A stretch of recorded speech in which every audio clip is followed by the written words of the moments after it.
देख रहे हैं भारत न्यूज टीवी और मैं हूं आपके साथ मानवी ठाकुर। शुरुआत करते हैं आज की खास खबर।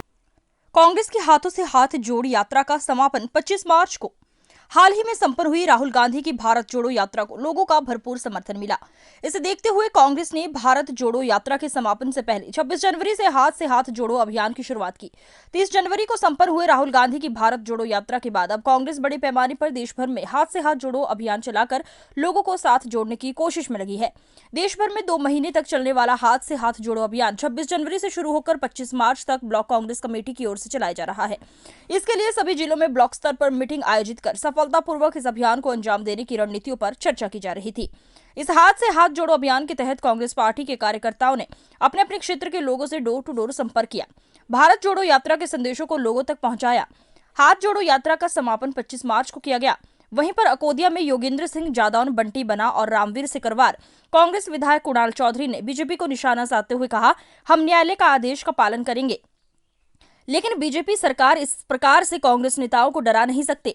कांग्रेस कार्यकर्ताओं ने काली पट्टी बांधकर बीजेपी सरकार को भ्रष्टाचारी सरकार बताया। वहीं पर कांग्रेस का कहना है कि हमारी सरकार आने पर रसोई गैस 500 रुपए में दी जाएगी। भारत न्यूज टीवी खबरों की पड़ताल से देवकरण झांझा की खास रिपोर्ट। भाजपा का आरोप है कि अगर निलंबन हुआ था तो समय पर कांग्रेस ने हाईकोर्ट जाकर आपत्ति। जब एक आदमी ने कोर्ट से अपना केस वापस ले लिया है, उसके बाद ये सारी की सारी चीज़ें 7 तारीख को जो माननीय राहुल गांधी जी ने अडानी और मोदी के जो संबंध थे वो उजागर करे, किस प्रकार से देश के अंदर लूट हो रही है, उन सब चीज़ों से बौखला के सरकार ने किसी भी तरह से राहुल गांधी जी के ना बोलने के लिए पूरे के पूरे संसद का समय बर्बाद करने में अगर किसी को ये श्रेय जाता है तो केंद्र में बैठी हुई मोदी सरकार को जाता है। इसके लिए उनको देश की आम जनता से माफ़ी मांगनी चाहिए कि केंद्र में बैठी हुई सरकार की वजह से ये संसद नहीं चली। कुणाल भाई बात करेंगे।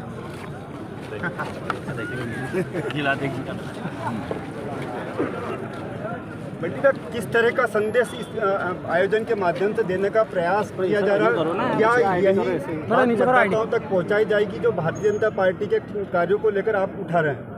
निश्चित रूप से ये आज 2 प्रोग्राम हो गए। एक तो हमारा हाथ से हाथ जोड़ो का समापन था जो पूर्व निर्धारित था, चूँकि 72 घंटे में देश में पूरी स्थिति बदल गई राजनीतिक।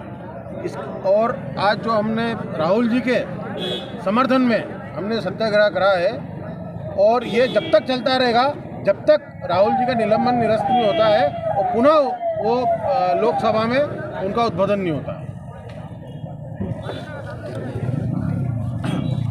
फिलहाल भी अब भाजपा संसद चलने नहीं दे रही, कांग्रेस सड़क पर है, किसान वर्तमान में प्राकृतिक मार से मर रहा है। ऐसे में राजनेताओं कर रहे हैं, लेकिन किसान की सुध लेने वाला अभी वर्तमान में कोई नहीं।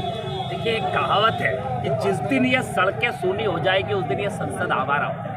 और इस देश की संसद को आवारा होने से बचाने के लिए कांग्रेस पार्टी का एक एक कार्यकर्ता सड़क पे है। हमारे नेता राहुल गांधी जी जो शोषित, वंचित, किसान, गरीब, मजदूर की आवाज के रूप में कन्याकुमारी से कश्मीर तक गए, जो इस देश के मूल मुद्दों की आवाज उठा रहे हैं, वो सदन के अंदर जनता की गाड़ी कमाई का जब हिसाब पूछने लगे तो भारतीय जनता पार्टी के पसीने छूट गए और कहीं ना कहीं उनको निलंबित कर दिया। यही काम मध्य प्रदेश में जीतू पटवारी जी ने किया। किसान की आय कब दुगनी होगी ये सवाल पूछा, 3000 रुपए क्विंटल गेहूं, तो उनको सस्पेंड करने का काम कर दिया कांग्रेस पार्टी का।